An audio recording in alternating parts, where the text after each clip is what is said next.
ဖျားနဲ့တွေ့တယ်ဆိုတာကုသိုလ်ကောင်းမှုလုပ်ခဲ့တဲ့ပုဂ္ဂိုလ်တွေပဲဖြစ်တယ်အခုဘုန်းကြီးတို့တွေအခုတရားနာနေကြတဲ့တရားနာပရိသတ်တွေဟာတစ်ချိန်တစ်ခါတော့ကုသိုလ်ကောင်းမှုလုပ်ခဲ့တဲ့ပုဂ္ဂိုလ်ကုသိုလ်နဲ့အလှမ်းဝေးတဲ့ပုဂ္ဂိုလ်ဆိုရင်တရားပွဲနားတောင်လာမှာမဟုတ်ဘူးဒါသိကြတယ်နော်တရားနာဖို့စိတ်ကူးတောင်ရမှာမဟုတ်ဘူးစတိတ်ရှိုးတို့ဘာတို့ပဲသွားကြမှာအဲ့ဒါလို့ဝါဒနာကိုမပါဘူးအဲ့ဒါလို့ခုလိုဝါဒနာပါဖို့ဆိုတဲ့ဒီနှလုံးသွင်းအစ္ဆတရားရရှိလာတာအတိတ်ဘဝနဲ့ဆက်သွယ်လာတယ်လို့ဆိုတယ်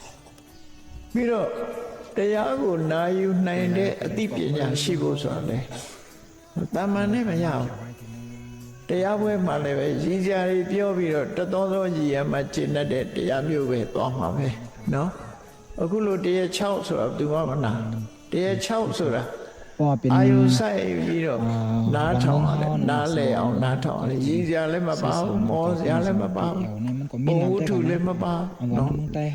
ဘုဟုထုလည်းအမှန်မှန်နေပြီသဘာဝတရားတွေကိုပဲပြောတာဆိုတဲ့တရားပွဲကြတော့ရှေးကတရား6လို့ခေါ်တယ်နော်အဲ့တော့